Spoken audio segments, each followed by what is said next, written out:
Thank you for those of you in attendance, spaced nicely apart. And welcome to those on Zoom. Those on Zoom, if you want to use the chat feature, you can send Benton questions. I'm Jane Lincoln, and this panel is in conjunction with my exhibit Enough in the other room. You may have seen the Cape Cod Times, in which Benton and I discussed the exhibit. I've lived on Cape Cod for over close to 50 years and built my reputation as a pastel landscape artist. So people referred to my work as peaceful and calm. So I've been asked multiple times how I came about creating a series on mass shootings. Hence this discussion on the creative process. I thank my fellow artists in joining me for the panel, Carl Lopes, Tom Odell, and Kate Nelson. We'll welcome questions at the end. I put up a slide to show our websites and information about us. I'd like to begin with a quote from the New York Times, November 2019, by Hanya Yangahara. Of all the questions we ask artists, where did you get your inspiration? Is both the most inevitable and the most impossible. Either your response is so straightforward as to deflate your work of its magic, or it is so opaque even to you, the artist, that it defies articulation. Carl, would you like to start with discussing the process of choosing subject matter? Sure. Okay. Thank you, Jane.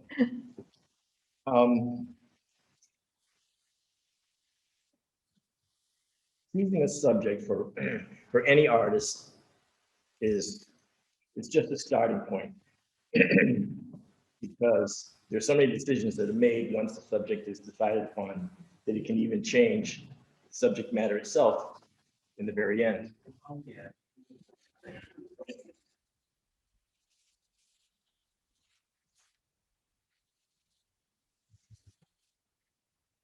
Artists have to decide if they have something to say. They have to figure out if there's any cultural or social influences that guide their creativity. Do they need to react to an issue such as some of the contemporary news issues that have been going on in our country? I found in my early training that choosing subject matter wasn't that difficult because the subject was placed in front of me all the time. In going to college, I was training, like all artists should, in the basics, and I had to copy a lot, from the human figure to landscapes to cityscapes to still lifes, and even copying from photographs. So it was kind of thinking about the subject matter, but once you had that image in front of you, it was learning the techniques in order to make that subject matter come alive. And personally, I learned all the basic elements by doing that. And I didn't worry too much about subject matter all the way through college until I got into graduate school. And then when they said, in order for you to graduate, you have to have a show and have some air of originality to your pieces. And I was training to be a realist, and I was painting scenes of New York. I was at Pratt Institute in Brooklyn, New York in the 70s. And I was painting street scenes, grocery scenes, lots of meats and cheeses hanging and things like that, and going to class and doing figurative drawing and figurative painting and so on. And I realized that I had about 3 or 4 different styles going on within my realism. And I was training to paint as realistically as possible so that I could do a trompe-l'oeil type image. And I realized that I wasn't in love with what I was doing. I wasn't in love with any of the subject matter that I had picked. I wasn't in love with spending the time on the subject matters that I had chosen or that had been put in front of me.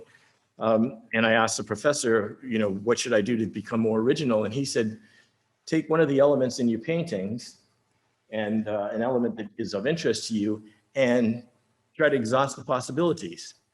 So I fell in love while painting realistically with the transition of tone, just smoothing things out, going from light to dark with the tonal scale. And I started working geometrically. So once I graduated, and that was my show at Pratt, geometric art paintings, I worked geometrically as an abstract artist without any subject matter other than color, line, form, composition, textures, and so on for about 25, 30 years. Feeling very successful with doing that.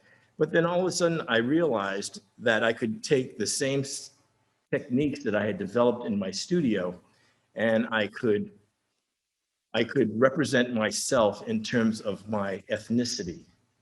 And I was a collector of African masks, and I still do. And I had some in my studio, so I decided to take one of those African mask images and reproduce it and use my geometric style in order to do that. So if, Benton, you could put up the first piece.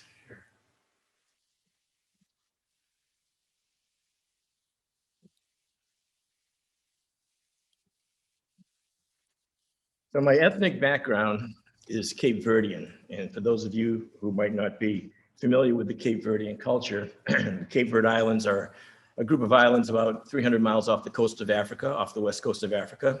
And the people are going back 500 years, are a mixture of Africans who were actually stolen from the continent because of slavery, mixing with the Portuguese and Europeans who colonized the Cape Verde Islands. So it's a mixture of black and white, but coming from the African diaspora and loving African design and African style, I started working with that in my geometric style. And this is one of the paintings that I did about 9 years ago, actually, which hung in this hall at one point. And I see African design and African mask as being a very strong image in the sense that it's abstracted faces. So people can make something out of it when they see it, as opposed to the other work that I was doing that didn't have a subject matter other than the elements itself. I love the African design in terms of its simplicity, how you could take an eye and just use an oval shape to represent an eye, or you could use a triangle to represent the nose, or a circle for the mouth. You can elongate forms, you can squish forms down, you can abstract them quite well. But another term for abstraction is really simplification in many ways. So it's a simplified form that I enjoy. What I really enjoy is working with the materials too in order to create these. These paintings are done with an airbrush, acrylic airbrush, and then I apply holographic papers, which is just a fancy name for gift bags. And then I draw around the edges with acrylic paint pens. And I use jewelry, break up jewelry, glass beads and so on that I glue down with super glue. And then once the whole piece is finished and they're all on wood, because I have to do a lot of cutting of masking film with an X-Acto knife, which wouldn't work very well with canvas. So that's basically how the paintings are done. In the end, I coat the whole thing with a high gloss polyresin to seal everything, especially the holographic papers. So what you don't see here in this piece is that when you're in front of my works, and I know some of you have seen my pieces, when you move from left to right or up and down slightly and just move your head, the holographic papers change colors. If I have gold paper there from a certain angle, all of that gold turns to red. Sometimes it turns to red and green at the same time. Sometimes it totally disappears and blackens out, depending on the angle of the light source. So I'm very, very much in tune with the materials that I'm creating with. And I found a subject matter that I love, and I've been trying to exhaust that possibility. Next piece, please, Benton. This piece is called Generations. They're African masks, but I see African masks as representing humans, especially the population of people of color, since the African masks were designed in Africa. And I put them together in different ways, and I name a lot of my paintings with positive titles. This is a simple title. This is called Generations. And the reason why I chose this subject matter and titled the painting generations is because I feel like any success that I've had or my family has had is because of standing on the shoulders of my past ancestors, because of the work that they did, or the fact that they even decided to immigrate to the United States. And I'm third generation born here. All of my great grandparents, all 8 of them came from the Cape Verde Islands. So I feel like I'm doing an honor to them. This is called generations, and it represents 4 generations of a family, going down to the young child or the baby, which is the African mask that you see in the lower left-hand corner of this piece. Next one, please. This one is called Nevertheless We Rise, 1 and 2. It's actually 2 paintings. I paint on doors. This is one large door that I actually split down the middle. I do a lot of woodworking with my work. I take these African masks and I see people when I work on these. And I see people of color with the African mask, and I call this one Nevertheless We Rise. And it represents rising above social inequities due to racism. And I'm talking about slavery, I'm talking about lynchings, I'm talking about Jim Crow laws, I'm talking about unfair housing opportunities, inadequate schooling, lack of higher education opportunities, lack of job opportunities, sitting in the back of the bus, voter suppression, the list goes on and on. So I call this painting Nevertheless We Rise, meaning no matter what has been thrown at people of color, they have still risen to a point where they've done some fabulous things here in the United States of America. We wouldn't be as wealthy a country if it wasn't for the slaves keeping the economy going back in the 17 and 1800s. And now, even though Blacks have been shut out of schools for many, many, many decades and centuries, there are now doctors, lawyers, attorneys, artists, you name it, inventors, contributing to the success of our country. So that's what's behind the imagery in this painting. One more. This one is called Trinity. And it's the second time I chose a realistic face that had proper proportions. And I broke it up in my geometric style just to give it some energy. But what I was looking for in this piece, and I hope I achieved it, was a spiritual notation. I call it Trinity. I'm sorry, this is not called Trinity. This one is called Tranquility. The tranquility comes into a spiritual peace. I see this painting as representing women who are beautiful, not only on the outside, but on the inside. Women who have a spiritual quality, where they understand their faith, and their faith projects positivism in the way they go through life. And there may be prayer, there may be meditation, but the reason why I put the stars in the back and composed it that way was to just give a heavenly spiritual feel to the piece.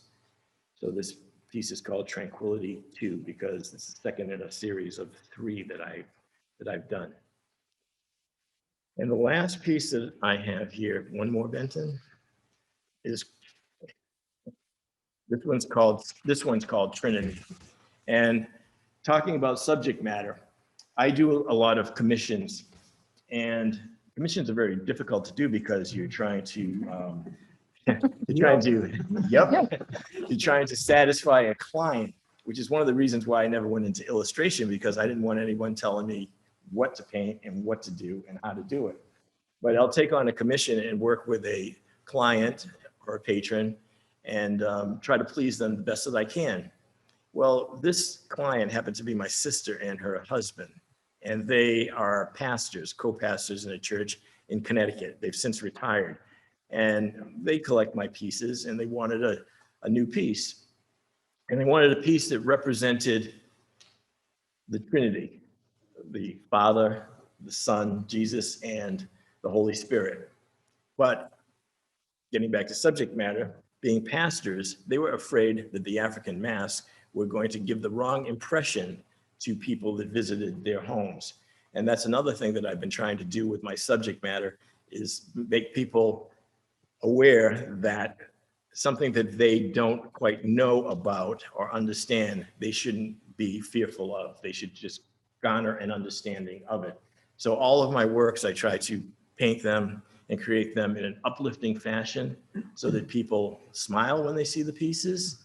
And it brings some joy into their lives, especially if they've purchased a piece for their home or their office. And in this piece, I said to myself, well, she doesn't want African masks, so how am I going to do this? Well, I love the ocean. God loves his creatures. So I took 3 dolphins and made each one of the Trinity. And so it's God in the middle, Jesus Christ on the right, and the Holy Spirit in the upper left-hand corner. And when I gave them the painting, they were elated about it. So you can use, symbolism in terms of subject matter and things that represent certain things in different ways. It doesn't always have to be about just it being fish, so to speak, regarding this particular piece.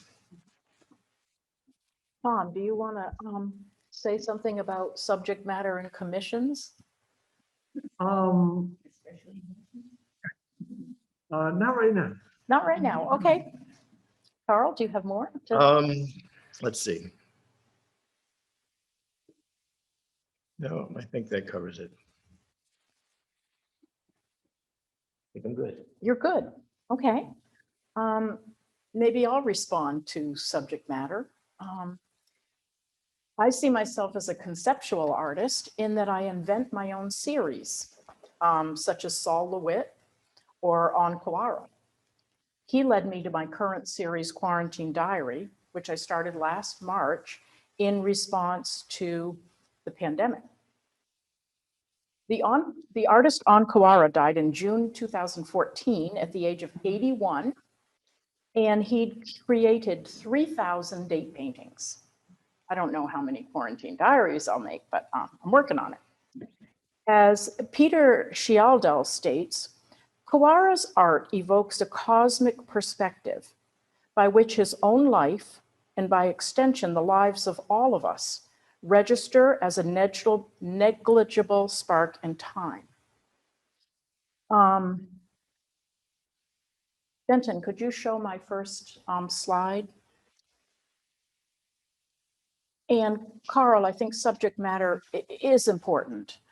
And I began these series of the Quarantine Diary on March 17th, 2020, my 70th birthday, and the last day for me to be with family and friends before the shelter in place took place due to COVID-19.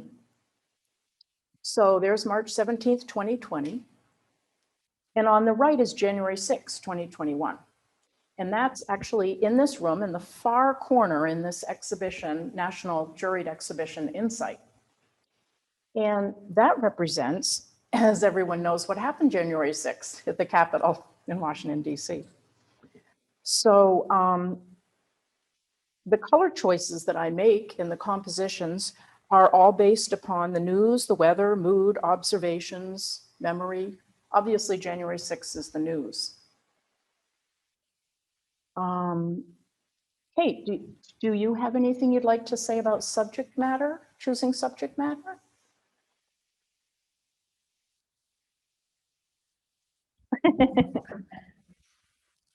I don't really choose subject matter. It chooses me. Awesome.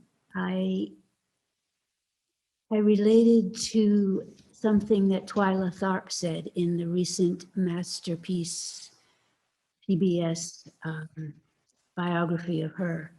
At the end, after showing her whole amazing active life, she's still dancing. She's, I think, a little older than me and still dancing. And she says, my dances come from dancing. It showed her in front of the mirror, moving around so freely. And that's what happens to my paintings. They come from painting. I put a mark down or a color or a shape, and it leads to something else, and it leads to something else. And sometimes it works, mostly it doesn't. And I continue to work on it until I don't know what to do anymore, and I put it aside, start another one. And sometimes in the course of working another one, I will see the first one looking over my shoulder and say, oh yeah, a little orange would help. And I put a little orange down. But it's a process of total involvement. It's a process of something like meditation. And people ask, what does it mean?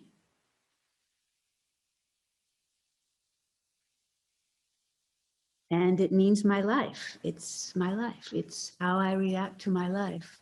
There's a wonderful anecdote about Motherwell standing in front of one of his paintings at a retrospective exhibition of his work. And a patron came up to him and said, what is this painting? What does it mean?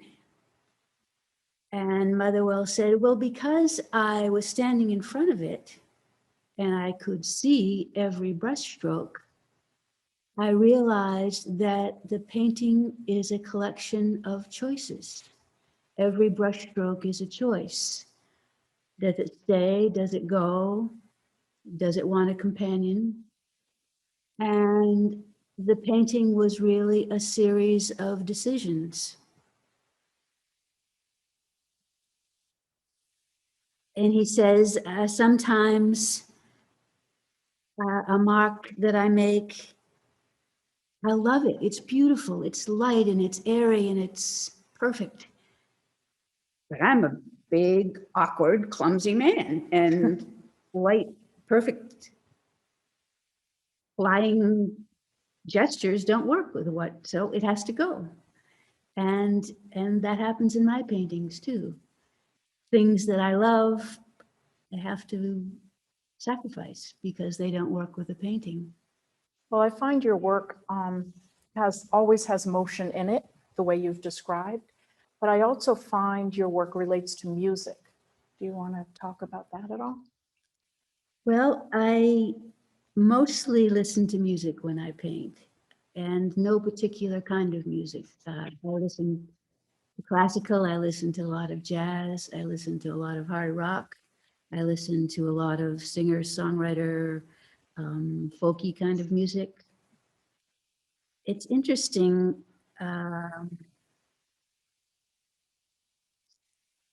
It helps me concentrate. It helps me be light. You know, it helps me get out of myself.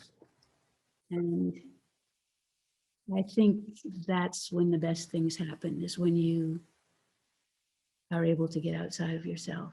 Mhm. Lately, it's interesting, and it perhaps has to do with the pandemic. I've been painting in silence. I've spent most of the pandemic in my hiking boots in the woods. And it's what's kept me sane and kept me healthy. And paying attention. It's a way to pay attention, to be outside. Okay. Does anyone have, I'd like to make a Carl, you want to comment on? Okay. I had the same experience that Kate just explained. But when I first started working as an artist, even after graduate school, I was working geometrically, like I mentioned before, but I was planning the entire painting on paper before I even started working on canvas at the time. And I would even pre-mix 2 different colors, 8 tones of each color in a gradation of tones. and have them all marked like a paint by number, and my geometric piece would be numbered, and I would just go to town and just fill the paint in where it needed to be filled in. And because of my planning, the painting and the skill in applying the paint and using taped edges and so on, the paintings were very strong. But what I learned over time was to allow the paintings to talk to me, which is basically what Kate was saying. When I was in college, I thought my instructors were crazy when they said, let the painting talk to you. I'm like, no, I'm in charge of the painting. The painting's not in charge of me. But I realized that the painting has a life. And when I walk into the studio, I'll look at a painting and it will tell me the problems that it has, and I'm able to solve those problems. And I'm able to solve them in a multitude of different ways. So I have choices at that point. And once I solve that problem, it may expose another issue that the piece has, and I'll work on that too, until the painting is no longer telling me that it has issues and it's time to sign it and I'm done. So it's a similar experience. Tom, you want to Yeah. jump in on that? So process of choosing subject matter. Well, first off, my things are 3D things, mostly sculpture. The jewelry is more two-dimensional, but these people are all doing two-dimensional things. So there's a little difference there. And the subject matter of my pieces is not anything that I'm trying to, it's not coming from outside, it's coming from me. And really the subject is whatever it is that I make. What you see is what you see. It's not trying to abstract from anything else. And in a way, what I'm trying to do is to create a composition where all the parts have pleasant and interesting relationships. So there are no choices about what you're doing. You're trying to make that, achieve those ends, to make something that is a whole composition that all the parts relate to each other in a beautiful way. And so to accomplish that, you can't plan that all out ahead of time. It's always an improvisation. Once you start to work, things happen and you adjust and you respond to those changes. Sometimes if I've gotten a design that's pretty well drawn out and I have a very good idea of what I'm going to do, you're working away on that, you're putting the parts together, you're getting along, and then all of a sudden something happens and it wants to go off to the side. And you've got to spend some time and go, do I do that or do I stick with my original idea? And that's the work of creating art, is trying to figure out those things. Sometimes you stick with the original idea, but you made a bunch of notes about what this new series is going to be when you finish the original one. Sometimes you ditch the original one and you go off on the new thing. And that may happen several times in the piece. Usually it's only once or twice that it does a major change and you have to go with it. So that's all. Okay, okay. Yes, Kate. I have a beautiful quote here about intuition, about improvisation. Okay. When Tom said, can you hear me all right? Improvisation is intuition in action, free invention in which we have nothing to gain and nothing to lose. The outpourings of intuition consist of a continuous, rapid flow of choice, choice, choice, choice. When we improvise with a whole heart, riding this flow, the choices and images open into each other so rapidly that we have no time to get scared and retreat from what intuition is really telling us. The whole essence of bringing art into life is learning to listen to that guiding voice. Great. Yeah. I also want to talk a little bit on new ideas and how they happen, which is all part of the creative process. And for me, this follows reaching a level of concentration. and I think we've touched on that subject a little already. My art practice involves series, and I invent these series. I make up the rules. When I want to break the rules, I can, because I made it up. But for me, it's repetition. Repetition is important for children. It's vital to them. And for me, it allows what artists call the aha moment. And I'll try to explain how. So working in a series has me reach a level of concentration where I'm becoming aware of the process. I'm totally involved in what I'm doing. And I categorize myself as a colorist, but also a conceptual artist. In the process of repetitive working, it means paying attention to the little details.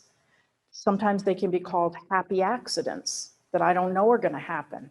And I have to be paying attention because that's where it all happens. And that's the concentration that allows a new way of thinking and analyzing how this one is different from the others. Benton, can you show my image 1 in my discussion? Again, I'm going to refer to my quarantine diary because I've been working on them a lot during the pandemic. So, no, down on Jane. Yeah, I think that one. That's good. So again, November 3rd, the news, election day, pretty clear. But while I was when I work on the quarantine diary, I'm doing the exact same design every single day, over and over and over. The shapes are the same. The size is the same. So I say to myself, what can I do to make it varied? How can I change it up? I give myself this challenge. So I'm showing you November 2nd, which doesn't look at all like November 3rd, totally different in flavor and feeling, but to me, it felt like a November day. Can you show the second one, Benton? And then so repeating it becomes very fascinating. It becomes a challenge for me. So here is this month, April, and April 2nd marks when 3 million Americans have been vaccinated. But April 15th shows a dark downward triangle. So the compositions are completely feel different, even though the design is exactly the same. So these are the kind of this is how repetition gets me into my creative juices flowing. Who would like to add something to this? Level of concentration or repetition? Okay, go, Carl. I found it, and especially if you're working, no matter what the subject is, you have the same subject, like we have the same design, using the different colors, it's going to give you a different feel or a different emotion. So no matter what you choose as a subject, it's not as being very light-hearted, or it's not being very angry or threatening. It's just a matter of how the materials are used, how colors are used, how the atmosphere in the piece is painted or sculpted or drawn. But you can take the same subject matter and do a million different things with it that cause different end results in terms of its feel or its emotion. Yeah. And I have to look at your pieces a couple of times to see if it's the same design. Good, I like that. If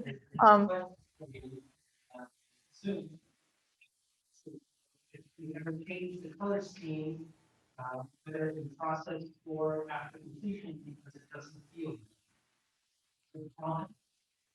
Yes, it is.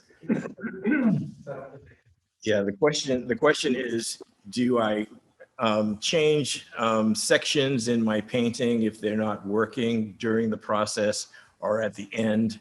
And the answer is most definitely. It has to do with, again, the painting, the piece talking to me. It tells me what the problem is. So I might start out with, say, a bright fluorescent orange background that I might knock down with the airbrush using opposite colors so that it's not as bright, get all the other masks going. And then the next day I walk into the studio and I realize that that background is overwhelming and I don't want that to be a focal point of the piece. I want to maybe lighten up an area, darken an area. And so I'll make the changes that are necessary, and the changes will continue all the way through to the end of the piece. There are times where I have to take an X-Acto knife and go underneath a piece of holographic paper, carefully tear that up and put a new piece down. And the beauty of my working with acrylics and working with the holographic papers are that when it's time to work with the papers, I can put the painting down on my table in my studio, throw down 6 or 7 different bags of holographic papers, gift bags, and see which ones bring out the colors that I've already used, and then go with that. Even though I make a choice, by the time the painting comes to the end, I may be ripping up that piece of holographic paper and putting in something else or changing it to paint. So there are changes that are made all the time. Very good question. Benton, could you pop up a slide on gregarious green for me? So I also do paintings, which are acrylic on paper and assembled onto panels.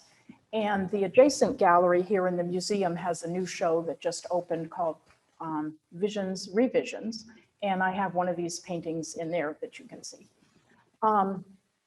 So in these, I do painted sections of paper and I move them around before I put them down. So I'm able to adjust the proportions, and the intervals are very important to me. In this particular painting, it's going in a show called Space Between up in Boston this summer at the Kingston Gallery. So I challenged myself by creating the space between the 2 panels, which is right in the center, is not painted. That is a glow that's happening that goes around the painting and through the middle. So I'm playing with what is actually seen and what is imagined. And so it's the same as Carl is talking about, is moving things around and making adjustments, letting your eye decide what the composition needs. Tom or Kate, would you like to jump in on any of this? Well, just when you're talking about concentration, I'd never thought about this before, but it seems that there's 2 kinds of concentration. One where you're focused and know exactly what you're doing and keeping track of lots of information to get something accomplished. And then there's another kind of concentration, which is being really open and really wide to allow things to happen and broaden your viewpoint. I'd never considered that. And it's before. very difficult to do both at the same time, isn't it? Well, sometimes, yeah, it's a little back and Yeah, forth. but I think both are equally important in Sure. creating art. I agree. Kate? The actor John Cleese of Monty Python wrote a little book called Creativity, and he talks about exactly that. Okay. He talks about the hare, the tortoise and the hare. And the hare is the, gotta do it, gotta do it, gotta do it. And the tortoise is the, let's look around, let's see what's gonna come.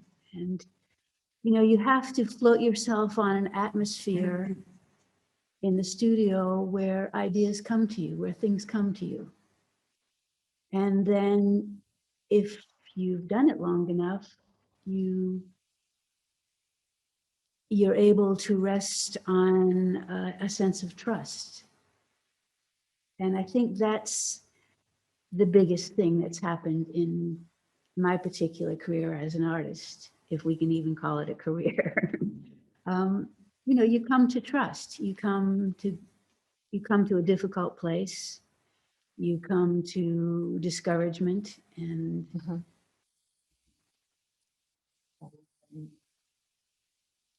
murderous depression, and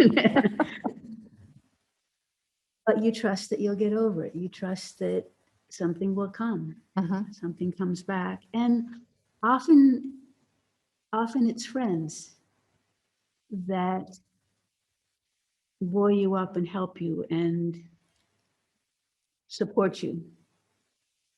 That's what's so wonderful about the exhibit next door, the 21 in Truro. All of us are there for one another, and we get a lot of support from each other. Do you, how many of you let your work rest in your studio? Give it time for you to absorb it and decide what the next step is? I know I do with my paintings. It often takes me a month or two. I give them a lot of time. Whereas my quarantine diary, I do one a day and it's just a quick little thing and I'm on to the next.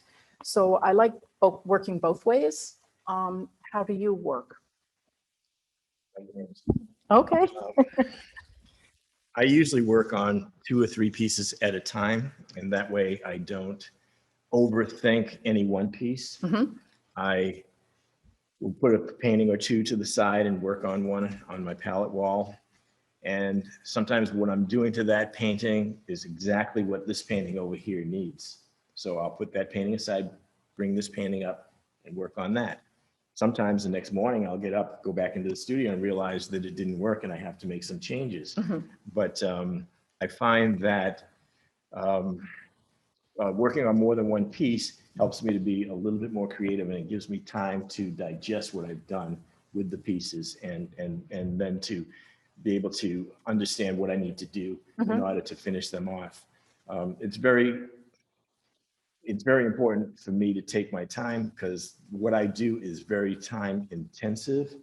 One of my large paintings, if it was a full door, would take me at least 150 hours from start to finish to complete. And detailed, very detailed. Yeah. So you need to step back and, yeah. Yes, yes. And it's stepping back, having 2 or 3 pieces going helps me to step back from any one piece so that I don't get overburdened with it.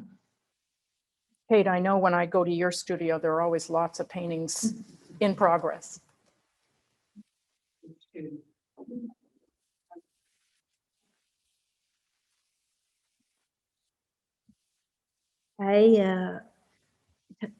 Thinking about creativity, and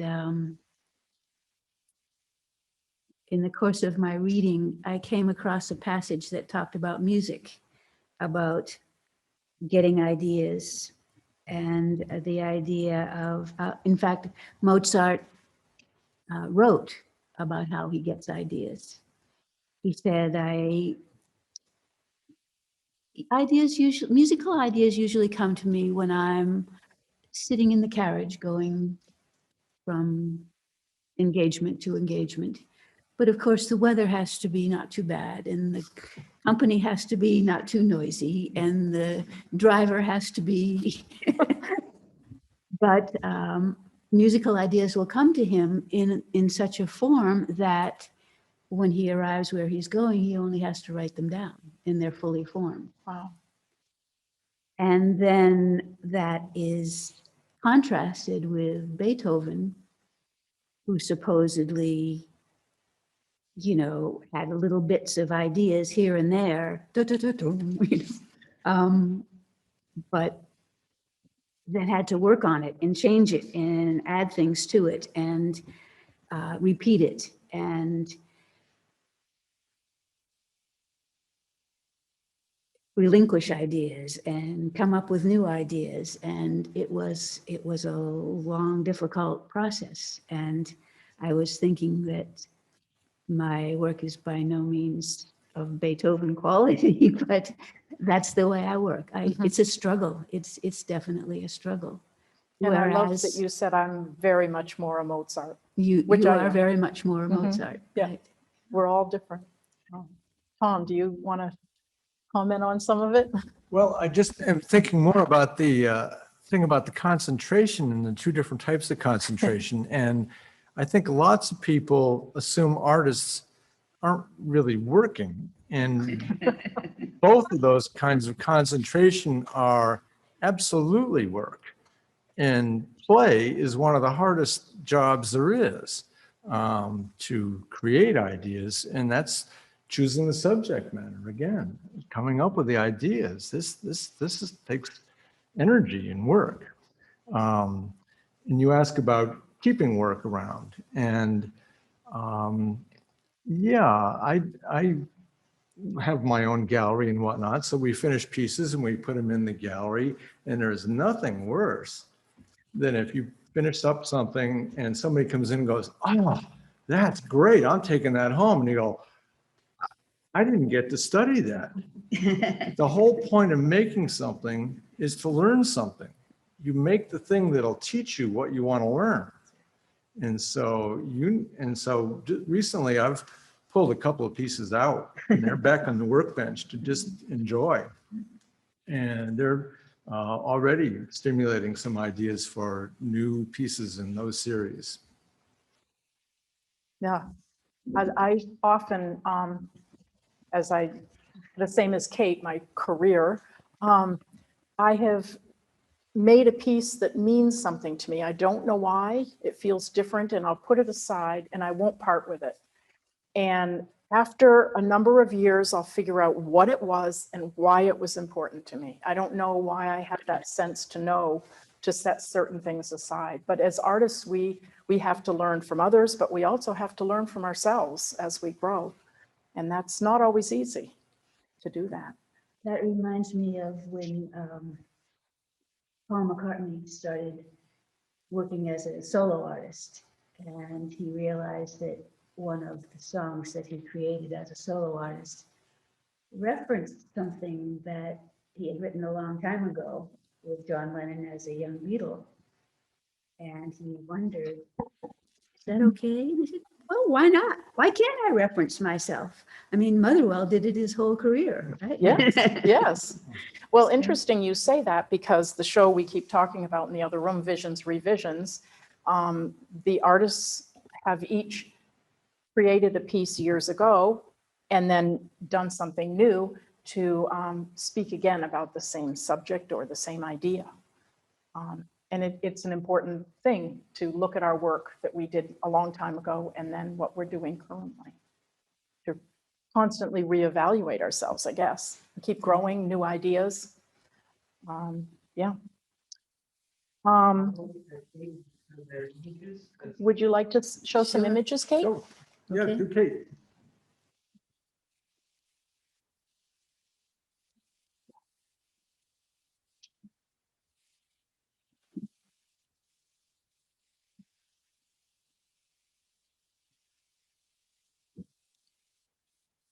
This is a newly finished piece. It's 30 inches by 30 inches, pigment stick or oil stick on a panel.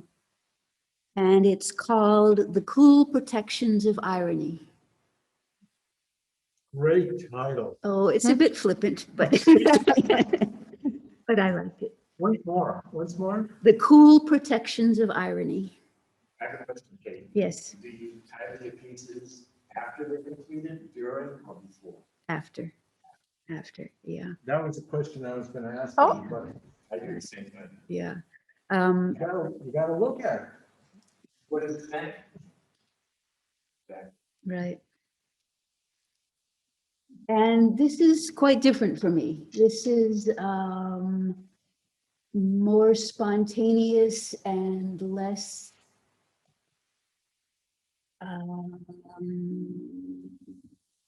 worked than most of my other work. So it may be a new direction I'm going, or it may be a one-off. We'll see. Okay, the next one. This also is fairly new way of working. This is called While You Were Dreaming.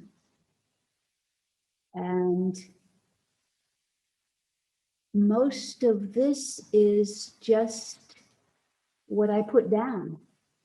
And I lived with it for months and months and months, thinking I would make it more my style. But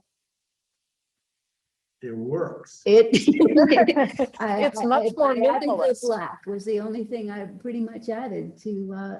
Much what I more put down. minimalist for you, It's Kate. much more minimalist, yeah. Did you say angry? No, I said it's very like Milton Avery. Oh, like, I love Milton Avery. Yeah, thank you. Oh. Hi, yours. This one is called A Snell Wind. And this has a long history. When I first joined the 21 in Truro, I would follow them out on the marshes and try to paint landscapes and lose my patience. And it was a different painting. And I reapproached it, and this is what came out. And you can still see the reference to landscape there, I think. Snell, do you know the word snell? I love that word. It's a piercing wind. That's what we had today, so it's appropriate. And the last one, this is called Dawn Over Green Fields. So this has landscape references too, I guess. And I would say of the four, this is probably more characteristic of most of my work. Mhm. The gestural marks and the sfumato, or whatever you call it, how one color will go into another. I work in a very physical way, on a board with a lot of, I don't use a brush. I just use the oil sticks and palm of my hand. Tom, would you like to show your work? I think I'd like to just end so we have time for questions. We need to see Tom's work. Oh, Tom, we only saw one slide. Yes, please. And can you describe a little Yeah. about? So again, choosing subject matter, where do you get your ideas? I mean, that's kind of what this is all based on. How do you get started? A lot of my work, influences come from everything that you see. I mean, shadows, pieces on the ground, in a garbage can, there's some interesting shapes, other people's artwork, architecture, but I reference a lot of my own work, and probably you will see some of that going on in the slides here. This is a small piece called A Dime a Dance. It's 27 inches tall, stainless steel. And this, I had a couple of scrap pieces of metal left over, I think that sort of triangular shapes. And I started picking through those, and then totally improvisationally just started with no fixed idea and started cutting out other shapes that seemed to go together and built. Yes. I want to tell that anecdote about my husband has a beautiful barn with lots of metalworking equipment that he had ambitions to learn how to use, never quite realized them. But I told Tom Odell about my husband's plasma cutter. And when he heard that Tom had a plasma cutter, he asked if he could come over and work on a particular project. And after that day, my Tom came home and said, "You should have seen him work. He took this huge piece of metal and he took the plasma cutter and he just went."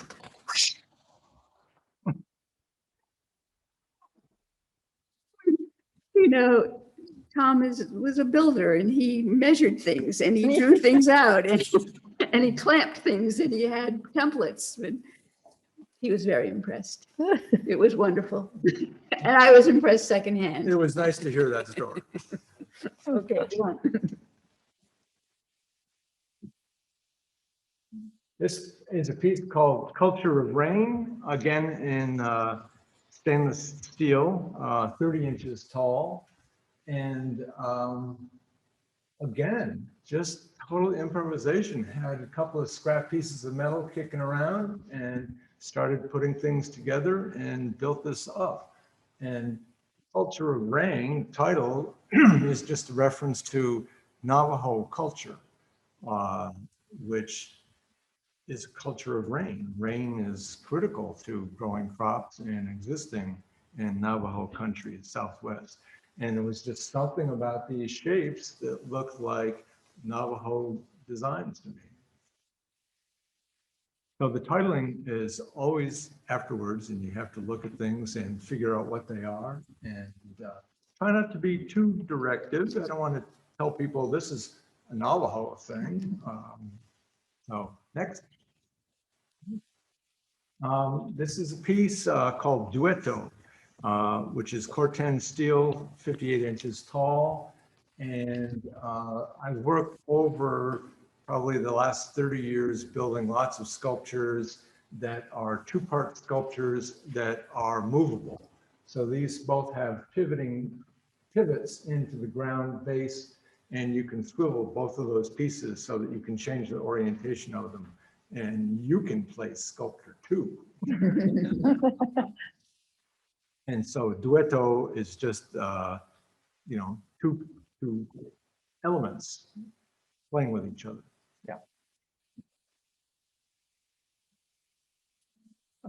This was a commission piece, and I've done a number of commission pieces. And as Carl says, they're really hard because you got to do what you want to do, but you've also got to accommodate your client, your patron, and give them what they want. And this was a piece that the woman in Chatham came in and asked me if I would make a piece of sculpture for her house. She wanted a large, welcoming piece. This is from the house looking down her driveway. And I said, come back in a week and I'll show you some samples. And I had some little cardboard pieces, and she looked at a piece of cardboard that was probably no more than 4 by 6 inches. That was just a piece that was cut out, shaped, and folded. And she looked through about 8 or 9 pieces and she said, that one. Oh. And it was nothing. And from there, we developed this over a year's time. And so, again, improvisation, but slowly building things, making models. She would come in, she'd go, yeah, we're on the right track here. I needed to make alterations to strengthen it. And so the strengthening was also some of the design part and proportion to make it work so that it was a complete whole. Again, another commission piece that was finished last year for some people in Marston's Mills. This one doesn't have a title. They don't all get titles. I keep waiting to see if someone's going to come around for this one. But again, I've got a lot of, this is the only one I'm showing really like this, number of series of pieces with these two-part curved pieces put together as pairs. Who chose the color? Yeah, I'm sorry the color doesn't really show all that well in this yellow and the nice red orange of the previous one. Did you choose the color or did the client? I chose the color.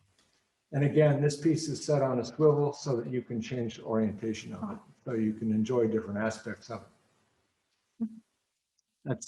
That's mine. Thank you. Thank you, Tom. Thanks. Okay. We're getting toward the close of an hour here, so I'd like to end with another quote from Hanya in the New York Times. So how does it begin and where does it come from? We'll never know, not really. As spectators, all we can do is surrender to the fact of another's genius, something that so often resists analysis. It simply is, and that is enough. Does anyone have questions for our panelists? Yes, Tom has a question. How do you know when you're finished? How That's do you a know when big it's one. done? We know as artists. I think we're the only ones who can determine it. Well, how do you know? Feels right. Okay. Painting stops talking to me. Yeah. When there's nothing more to be taken away. Uh-huh. Yep. Oh, nothing more to be taken away. That's good. Yeah. Like that? Yeah. Yeah. When it's enough. It's enough. There you go.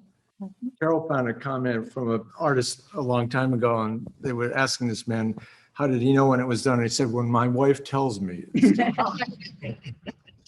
I don't trust that. Actually, that sort of happened to me. I had a painting that was not unlike the While You Were Dreaming one. It was mostly red with just a line across it and a few dots. And I really liked it. but it didn't look like my painting. And my grandchildren happened to be in my studio that day. And I said, hey, kids, does this need more work or do you think it's done? Oh, Kiki, it's done. And I took it to the gallery and it sold that week. All right, it was done. It was done. Yeah, yeah. Any questions, any chats from Zoom? You're fishing. I have a question for Carl. Hey. Thank you. How large pieces as a rule? I tend to work, yeah, the question is how large are my pieces in general? I tend to work fairly large. I'm happier doing it that way, but I have compromised recently and started working on smaller pieces due to the fact that the large pieces are unaffordable to a lot of people, including myself. But when I work smaller, I can get a few more done during the same time period and charge a lower fee for the piece. So I try to mix doing one as large as a full door. Well, any of these doors that you see back here, we're talking about 80 inches by 24 to 32 inches. And it gives me room to work. It gives me room to be able to maneuver. And as I got a little bit better with the materials, I was able to have some success with the smaller pieces, because working smaller is not always safer, especially if you have a specific technique that you've developed over the years too. So they come in different sizes, but my pieces are also all wood now. So I do a lot of woodworking. The piece that you saw there, that was Trinity with the dolphins. Those dolphins are actually cut out of cabinet grade plywood. And then corners are mitered, beveled. And then that is placed on top of a backing. So it's two panels that float out in front of each other. So there's a lot of woodworking that I do too. Splitting doors in half, and then you got to seal one side of the door so that I have two long, strong panels. Like Nevertheless We Rise was one door that was split into two. So in general, they're on the larger size, but I'm trying to tone that down a little bit. I was painting for museums for many years, and then realizing that my museum pieces weren't going to make it into homes because it had to be the major piece on a wall. So that's one of the reasons why I started working a little bit smaller too. Thank you. Thank you for the question. Yes. I always feel that my work gets better if I can just get my out of the way. Yes. Do any of you feel that way? And so how do you get yourself out of the way? I think, well, okay, the question is, she always, your name? Victoria. She always feels her work is better if she gets herself out of the way in creating it. I think that goes back to how we're different. I almost refer to Kate as Mozart and Beethoven, that we work differently, we think differently. I would say that I'm kind of the opposite, the way I create art, but I might say Kate, can't speak for her, might feel that way a bit. I'm not sure how to answer. Would anyone else like to try that one? Well, I would like to know what you mean by getting in the way. Being too wedded to preconceived ideas, not responding to what's happening in front of me, not letting the word tell me what it means, that kind of thing. You got to do that open concentration thing. Yeah, yes, right, right. It's hard to remove ourselves in analyzing our own work. Maybe that's what you're referring to too, but it's a very important part of it. And that's perhaps what we were referring to when we let things sit in the studio and just observe them for quite a long time, because it helps see it each day with a fresh eye, and eventually something's going to click and you're going to say, oh, that's what it needs. Or as Kate explained, Well, they maybe it say, doesn't need anything else. I can't give you the reference. I thought it was John Singer Sargent, but it wasn't, who said there's a judge that sits on our shoulder when we paint. And our job is to kill him with an axe. That's a good one. The only time I try to keep out of the way of my art is when I'm using sharp knives and saw blades. Process is important and you have to respect it. Yeah, And I think it's really important to not take it too seriously either, and to allow mistakes to happen, because you only learn, well, you don't only learn, but you learn a lot through your errors. And I had a professor tell me, and it's true, and I always told my students this: you have to make your first 1,000 mistakes before you don't make that many anymore. So it's a matter of continuing to push on, even though you might not be totally pleased with what you've done. Do you work on more than one piece at a time, or? Yeah. Good. That should be helpful in a way. But you I just have also- to keep moving forward. and I also think when we look at a work of art, even if we don't know the artist, we can feel the joy behind the piece. We can feel their energy and their joy behind it. And I say that this show Enough that I have in the other room on mass shootings is the first time I've been political in my work. It's not joy in the work at all. But I felt it was time to speak up and make a statement. So sometimes we create art for different reasons also. A little kernel of wisdom I brought with me references what Carl just said. There are no mistakes, only portals of discovery. And mistakes are an important part of making things. That's the hard part of improvisation, is when something goes wrong and then you've got to either allow it to stay or fix it or make an adjustment to incorporate that. And that's where the coolest stuff happens. It does. That's the big breakthroughs. And you don't Because see it that's just coming. a knock on you to Yeah. get out of the way. The piece is telling you what it wants to do, even if it was wrong. You make it right.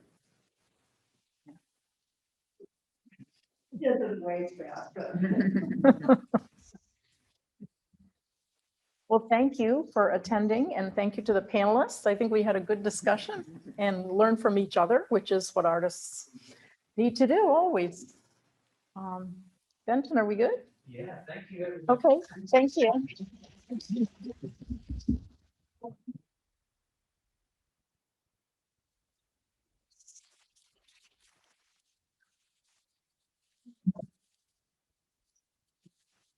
Thanks for inviting me. That second piece is really nice.